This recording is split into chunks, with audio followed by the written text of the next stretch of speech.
बिल्कुल सन्नाटा था। रात के अंधेरे में बस एक टिमटिमाती सी रोशनी और फिर एक तेज धमाका। लॉक पर भारत की महिला कमांडो अफसर कैप्टन रश्मि राठी पाकिस्तानी सीमा में 2 किलोमीटर घुस चुकी थी। पीछे से हेलीकॉप्टर का शोर, आंखों में आग और हाथ में इंसास। पाकिस्तान की तरफ से अचानक फायरिंग शुरू हो जाती है, लेकिन रश्मि की पलटन जवाब देने में 1 सेकंड नहीं लगाती। क्लोजअप ड्रोन शॉट में उधमपुर से उड़ता हुआ हेलीकॉप्टर पाकिस्तान सीमा के अंदर दाखिल होता है। उनके ऑपरेशन का कोड नेम था रक्त रेखा।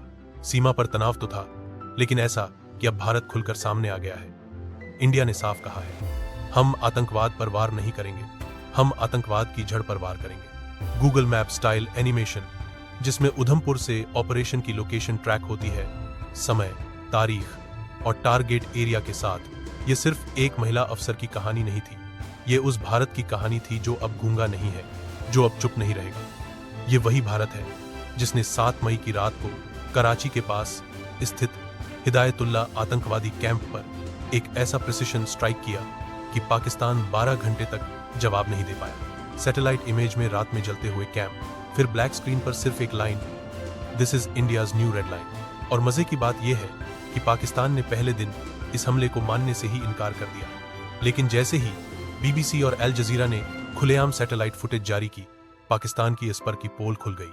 बीबीसी की ब्रेकिंग न्यूज क्लिप चलती है जिसमें ड्रोन फुटेज दिखाई जाती है।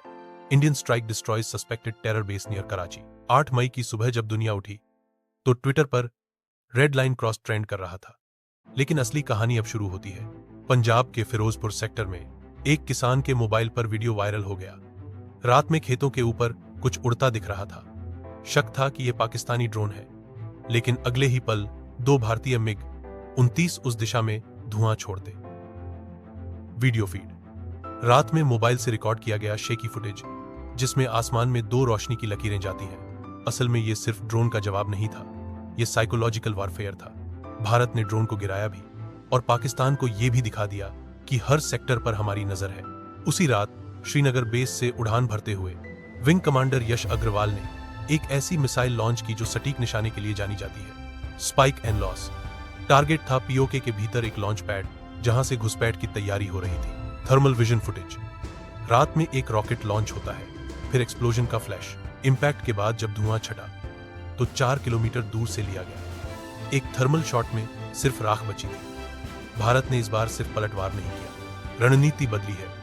पाकिस्तान की न्यूक्लियर ब्लैकमेलिंग का जवाब भी कूटनीतिक भाषा में नहीं, एकदम कोल्ड और सर्जिकल तरीके से दिया गया।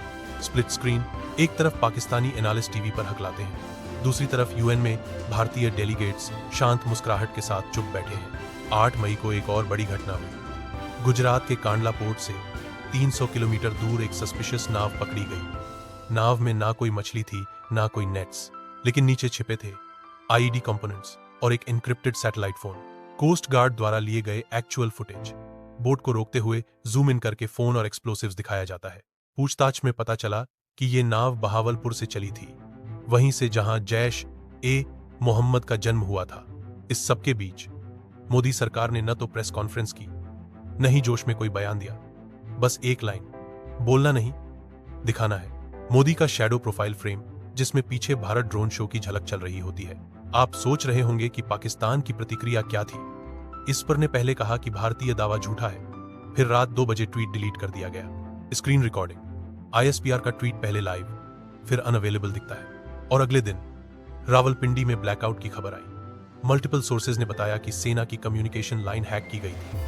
पहली बार भारत ने एआई बेस्ड साइबर स्ट्राइक किया है। दिलचस्प बात यह है कि भारत ने कोई ऑफिशियल क्लेम नहीं किया, लेकिन सोशल मीडिया पर इंडियन डिफेंस कम्युनिटी में यह साफ हो गया था कि ऑपरेशन न्यूरल स्ट्राइक नाम का कोवर्ट टेक वॉरफेयर शुरू हो चुका है। इधर भारत में दिल्ली, मुंबई, पटना और नागपुर जैसे शहरों में सड़कों पर लोग तिरंगे लेकर निकल पड़े। यह सिर्फ देशभक्ति नहीं थी, यह भरोसे का प्रदर्शन था कि इस बार सरकार ने सिर्फ बयान नहीं दिया, एक्शन भी लिया है। और अब सवाल यह है, क्या यह सब एक फुल स्केल युद्ध की शुरुआत है? दोपहर होते भारत के सर्जिकल कमांडो यूनिट की एक तस्वीर सामने आती है। धूल से सने चेहरे, पीछे जलती हुई पाकिस्तानी चौकी की राख और हाथ में लहराता तिरंगा। कैमरा पीछे जाता है और उस एक महिला अफसर पर टिकता है कैप्टन रागिनी ठाकुर, वही महिला जिसने लॉक पार करके सबसे आगे हमला किया था। उस पल की तस्वीर इतिहास में दर्ज हो चुकी है। कैमरा अब जूम करता है उसके चेहरे पर, जहां गर्व और गुस्से का मिश्रण दिखता है। पाकिस्तान की संसद में उस वक्त अफरा तफरी मच चुकी थी। इमरान खान की पार्टी वाले सेना पर चिल्ला रहे थे, कहां है पाकिस्तान की सुरक्षा। दूसरी ओर चीन ने साफ कर दिया कि वो सीधे युद्ध में शामिल नहीं होगा, लेकिन पीछे से डिप्लोमेटिक सपोर्ट जरूर देगा। चीन के झेंग झाओ के बयान के बाद एक चीनी पोत ग्वादर पोर्ट के पास खड़ा हुआ। यह भारत के लिए संकेत था। राजस्थान बॉर्डर पर आम लोग अपने घर छोड़कर जा रहे हैं। बूढ़े बाप का हाथ थामे बेटा, मां की गोद में सोता बच्चा और पीछे जलता हुआ खेत। यह सिर्फ जंग की नहीं, इंसानियत की कीमत की तस्वीर थी। इस दर्द को नजरअंदाज करना मुश्किल है। कोई कैमरा उनकी चीखों को रिकॉर्ड नहीं कर पा रहा, लेकिन हवा में वो आवाज आज भी तैर रही है। प्रधानमंत्री नरेंद्र मोदी का नया बयान आता है, हम युद्ध नहीं चाहते, लेकिन जवाब देना हमारी जिम्मेदारी है। भारत अब किसी की सहन शक्ति की परीक्षा नहीं देगा। जैसे ही मोदी बोलते हैं, संसद में तालियों की गूंज उठती है और उसी वक्त स्क्रीन पर ब्रह्मोस मिसाइल का फुटेज चलता है, जो जैश ए मोहम्मद के कैंप को ध्वस्त कर रही है। पाकिस्तान ने पहली बार मान लिया कि उसे भारी नुकसान हुआ है। DGSPR का चेहरा उतरा हुआ है और वो कैमरे के सामने कहते हैं, हम जवाब देंगे, लेकिन सोच समझकर। पीछे से पत्रकार चिल्लाते हैं, लेकिन कितनी चीताएं उठ चुकी हैं जनरल साहब, कोई जवाब नहीं आता। भारतीय वायुसेना के सुखोई 30 मिकी और तेजस विमान पश्चिमी सेक्टर में लगातार गश्त कर रहे हैं। रात के अंधेरे में उड़ते फाइटर जेट्स की गड़गड़ाहट सुनाई देती है और एक drone camera Bharat Pak border के ऊपर से लाइव वीडियो भेजता है, जहां 4 पाकिस्तानी पोस्ट खाली दिख रही हैं। ये साइलेंट जीत है। करगिल जैसे हालात फिर से पैदा हो चुके हैं। बर्फीली चोटियों पर तिरंगा लहराने लगा है। जवानों के जूतों के निशान अब पाकिस्तान की जमीन पर भी दिख रहे हैं। ये सिर्फ एक जवाब नहीं, एक संकेत है, हम बदल चुके हैं। दिल्ली के रामलीला मैदान में हजारों लोग कैंडल मार्च निकालते हैं, नारे लगते हैं, हमारे वीरों को सलाम, पाकिस्तान को जवाब चाहिए। सोशल मीडिया पर एक ही ट्रेंड है, इंडिया स्ट्राइक्स बैक। आम आदमी अब सिर्फ दर्शक नहीं, इस जंग का हिस्सा बन चुका है। पंजाब के अमृतसर स्टेशन पर एक सिपाही की मां बेटे को विदा करते हुए कहती है, जाओ बेटा, इस बार बिना विजय के मत लौटना। उस दृश्य में कोई संगीत नहीं, सिर्फ सन्नाटा है और कैमरा अब ट्रेन के गेट पर खड़े सिपाही के चेहरे पर टिकता है, जहां गर्व है, आंसू है और जिम्मेदारी का एहसास। पाकिस्तान के कुछ इलाकों में लोग खुद आर्मी के खिलाफ प्रदर्शन कर रहे हैं। कराची की सड़कों पर नारे गूंजते हैं, हमें जंग नहीं, रोटी चाहिए। भारत ने इस बार गोली से नहीं, सच से हमला किया है। पूरी दुनिया अब देख रही है कि पाकिस्तान में सच्चाई को भी कुचलना मुश्किल हो गया है। भारत के न्यूक्लियर कमांड की एक तस्वीर वायरल होती है, जहां अफसर रेड फोल्डर लेकर प्रधानमंत्री कार्यालय में दाखिल हो रहा है। इस दृश्य के बाद लोग सवाल पूछते हैं, क्या भारत आखिरी कदम की ओर बढ़ रहा है? लेकिन अगले ही पल मुंह से स्पष्ट बयान आता है, भारत न्यूक्लियर शक्ति है, लेकिन जिम्मेदार भी है। अंतरराष्ट्रीय मीडिया में BBC, अल जजीरा और CNN एक साथ कहते हैं, भारत ने जवाब नहीं दिया, भारत ने संदेश दिया है। दुनिया अब भारत को सिर्फ एक लोकतंत्र नहीं, एक निर्णायक राष्ट्र मान रही है। दुबई में बैठा एक पाकिस्तानी पत्रकार वीडियो कॉल पर कहता है, हमने जो नफरत बोई अब वो फल बनकर लौट रही है। भारत ने हमें आईना दिखाया है। और अब एक आखिरी दृश्य दाख की बर्फीली पोस्ट पर तिरंगे के नीचे खड़ा एक जवान आसमान की तरफ देख रहा है। पीछे से आवाज आती है, साहब चाय तैयार है। वो मुस्कुराता है और कहता है, पहले जीत की चाय पी लेते हैं। और अब बात सीधी सी, ये लड़ाई सिर्फ बॉर्डर की नहीं है, ये लड़ाई है सच्चाई की, इंसानियत की और हमारे भविष्य की। अगर आप भी मानते हैं कि सच्ची जानकारी, साफ सोच और सही दिशा जरूरी है, तो इस वीडियो को अभी शेयर कीजिए। आज के दौर में सच बोलना भी एक जंग है और ये जंग हमें मिलकर लड़नी है। CTA। वीडियो को शेयर कीजिए, सब्सक्राइब कीजिए और नीचे कमेंट करके बताइए क्या आप इस भारत के साथ हैं जो अब सिर्फ सहता नहीं, जवाब भी देता है। श्रीनगर की सुबह एक बार फिर गोलियों की आवाजों से गूंज उठी है। कैमरा एक टूटे हुए घर पर रुकता है, जिसकी दीवारों पर अब भी खून के छींटे हैं। एक मां अपनी बच्ची को गोद में उठाए कैमरे की तरफ देख रही है, उसकी आंखें सवाल पूछ रही हैं। ये वही इलाका है जहां पाकिस्तान की ओर से की गई फायरिंग में 4 मासूम बच्चों समेत कुल 15 भारतीय नागरिकों की जान जा चुकी है। पुंछ के गांवों में मातम पसरा है। ड्रोन शॉट से दिखता है गांव के ऊपर धुआं उठ रहा है, बैकग्राउंड में सेना की गाड़ियों की आवाजाही। इसी हमले में एक भारतीय जवान भी शहीद हुआ, नाम था लांस नायक हरेंद्र सिंह, जो बंकर के बाहर लोगों को सुरक्षित निकालते हुए शहीद हुए। कट टू पंजाब का बठिंडा जिला।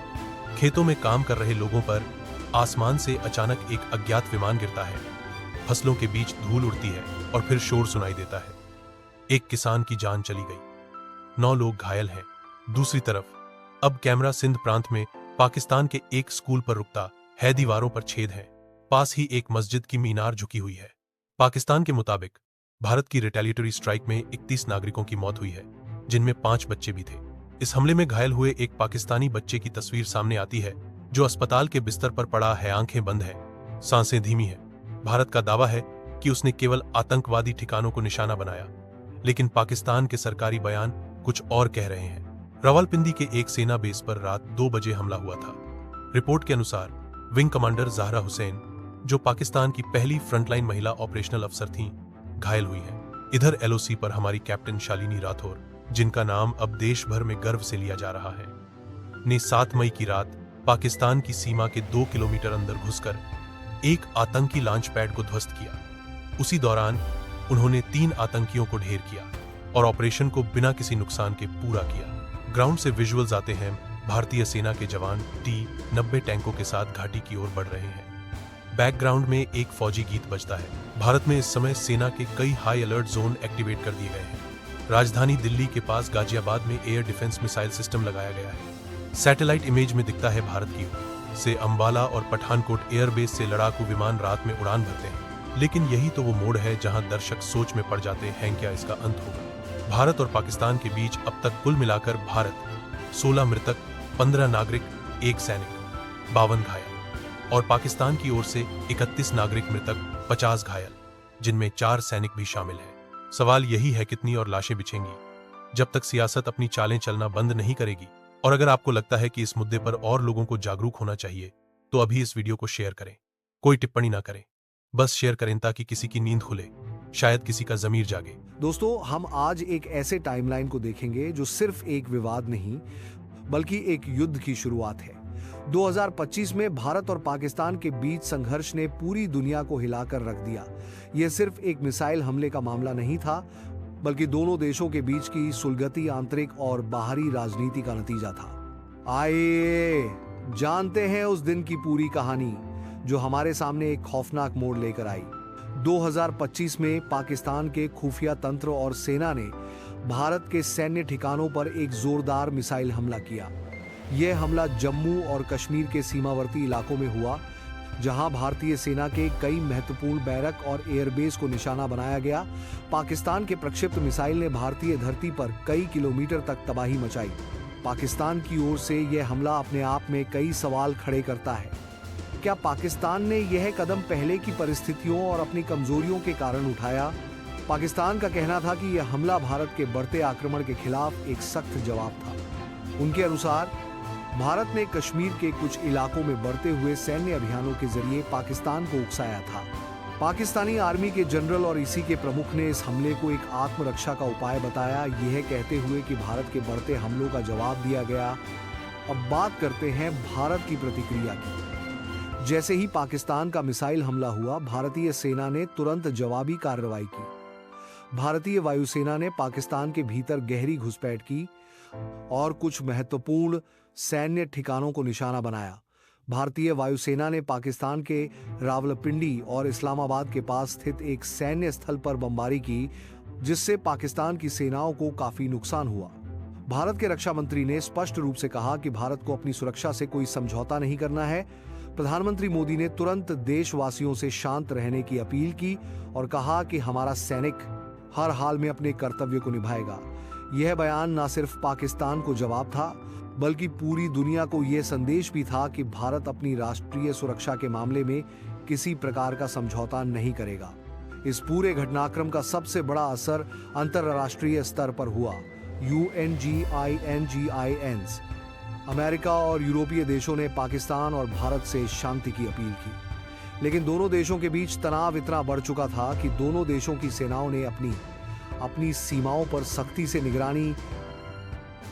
भारत ने अपनी सैन्य ताकत को बढ़ाते हुए सीमा पर युद्ध का खतरा मंडराया। फिर 2 दिन बाद पाकिस्तान और भारत के बीच एक अदृश्य संघर्ष और बढ़ गया। पाकिस्तान ने कश्मीर के सीमांत क्षेत्र में भारतीय सैनिकों के खिलाफ फिर से हमला किया। भारतीय सेना ने तत्काल जवाबी कार्रवाई की, लेकिन यह विवाद और भी गहरा गया। दोनों देशों के बीच हुए इन हमलों में सैकड़ों सैनिक मारे गए थे और हजारों आम लोग घायल हो गए थे। कश्मीर में लोग डर और भय के साए में जी रहे थे। वहां के नागरिक अपने घरों में बंद हो गए थे। किसी को नहीं पता था कि अगले पल क्या होगा। इस युद्ध की गहरी जड़ें उस समय की परिस्थितियों से जुड़ी थीं। पाकिस्तान में घरेलू राजनीति और सरकार के अंदर बढ़ती अस्थिरता के कारण यह हमला किया गया था। पाकिस्तान के प्रधानमंत्री ने इस हमले को अपनी सेना की शक्ति और आत्मरक्षा का एक भाग बताया। भारत में यह एक बड़े ऐतिहासिक संघर्ष की शुरुआत थी जिसने न सिर्फ कश्मीर बल्कि दोनों देशों के रिश्तों को और भी जटिल कर दिया। क्या यह हमले की शुरुआत थी या फिर पूरी दुनिया की शांति को खतरे में डालने वाला कदम था? भारत और पाकिस्तान के बीच इस संघर्ष की भूमिका पर अलग अलग दृष्टिकोण हो सकते हैं, लेकिन इसमें कोई शक नहीं कि यह युद्ध और शांति के बीच का एक बहुत बड़ा मोड़ था।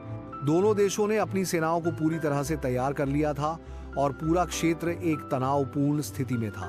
दोस्तों, यह घटनाएं एक नई शुरुआत का संकेत हैं, जो हमें याद दिलाती हैं कि शांति केवल शब्दों से नहीं बल्कि साहसिक कदमों से भी मिलती है। अब आप क्या सोचते हैं? क्या ये संघर्ष और बढ़ेगा या दोनों देश फिर से शांति की ओर बढ़ेंगे? इस पर आपकी राय क्या है? कमेंट्स में जरूर बताएं।